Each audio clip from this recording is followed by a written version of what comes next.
Namaskar. I am standing at Russia-Ukraine border, and Russia is about to invade Ukraine, or so all the indications suggest. To my right is Russia, and to my left is Ukraine. Why do I say that? Well, yesterday or day before yesterday, the United States has decided to evacuate all the families of its personnel in the consulate of Ukraine. So that is usually a telltale sign that the talks have failed and that Russia is bent on invading Ukraine. How did things come to this? If you look at what is happening inside Russia, post Gorbachev, you had Boris Yeltsin, and they were trying to become a democracy.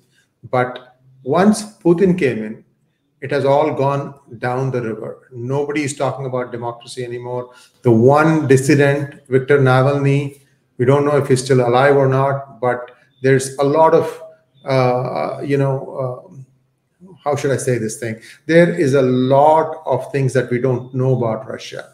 Now, there is also the challenge that the people are getting impatient.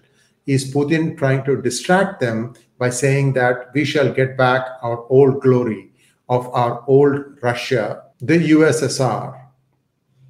And therefore, the first piece in that is Ukraine. Is this what he's telling his people? Well, it's possible. Now, we have to remember that Ukraine is not a part of NATO, which is why US is not taking a very belligerent stand, very aggressive stand. But it is also possible that Ukraine could become a member of the NATO like overnight. Is it possible? I think it is possible. It depends upon what kind of chess pieces get moved. I'm just showing you a map of Europe today, and the shaded areas to the left, like United Kingdom, Spain, France, these were the first set of NATO members. Post 1991, several members of the USSR also became NATO members. Countries like Poland, Lithuania, Latvia, Estonia, Czech Republic, Slovakian Republic, you get the idea. But Ukraine has not. Now, if Ukraine also becomes a NATO member, then Russia might start feeling the heat of US or NATO missiles breathing down its neck. Maybe it is trying to preempt that. We have to also remember that Russia has been engaging in these kind of activities for a while.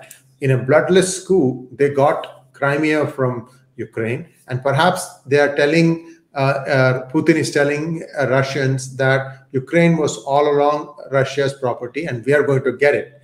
And Ukraine militarily is, of course, no match to Russia. And therefore, Ukraine might fall. However, it will start seeing a lot of resistance.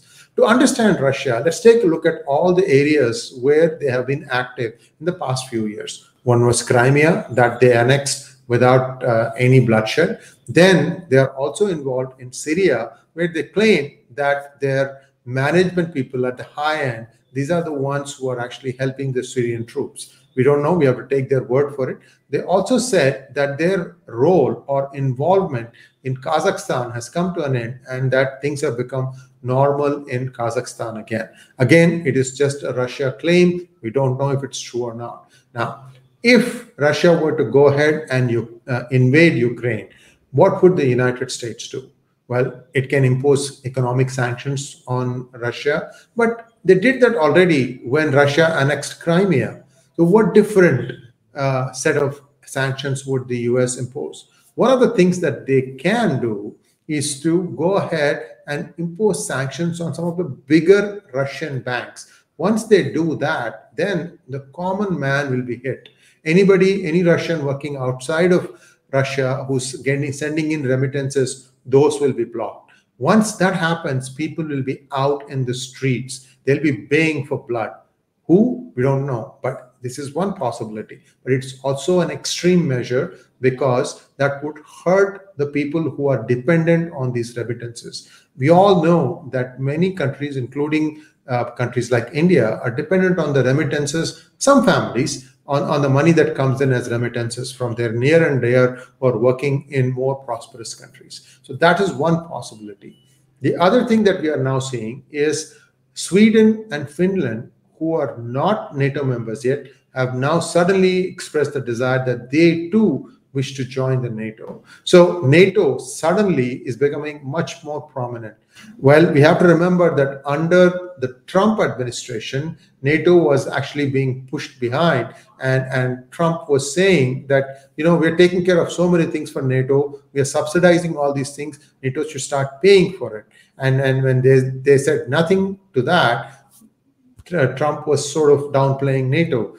Did that embolden Putin to do what he's doing now? Possibly, but we must remember that Crimea was annexed by Putin during Obama's time.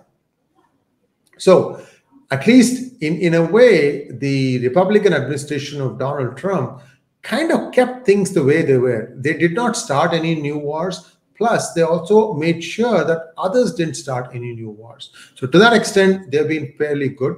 And they also warned India when there was incursions in 2020 by China, which Russia said there weren't any. So this is all an interesting story. India relied on the intelligence that Russia provided and thought that China would not incur into Ladakh and other places, but they eventually did. And India had to wake up from a nasty surprise. Anyway, even today, China is sitting in many places inside Arunachal Pradesh, which the Indian government is sort of like not really accepting that there have been incursions. Why? Only they can explain. But that's a matter for a different day. So if Russia really gets into Ukraine, things are going to get nasty for everybody around the world. First thing first, prices of gasoline will go up. Already they are at $88 per barrel. It might hit 100, 125, 150, who knows? It depends upon the kind of disruption that is going to happen. And once petrol or the gasoline price goes up, everything else starts going up. This could really, really act as a whammy for the economies of the world, because everybody will start feeling the pinch. Will that happen? We'll have to wait and see. Let's hope that cooler minds prevail and that Russia will not invade Ukraine, but find a different way to settle its differences. Thanks for watching. Do like, share, and subscribe to our channel, and also click on the join button. Namaskar.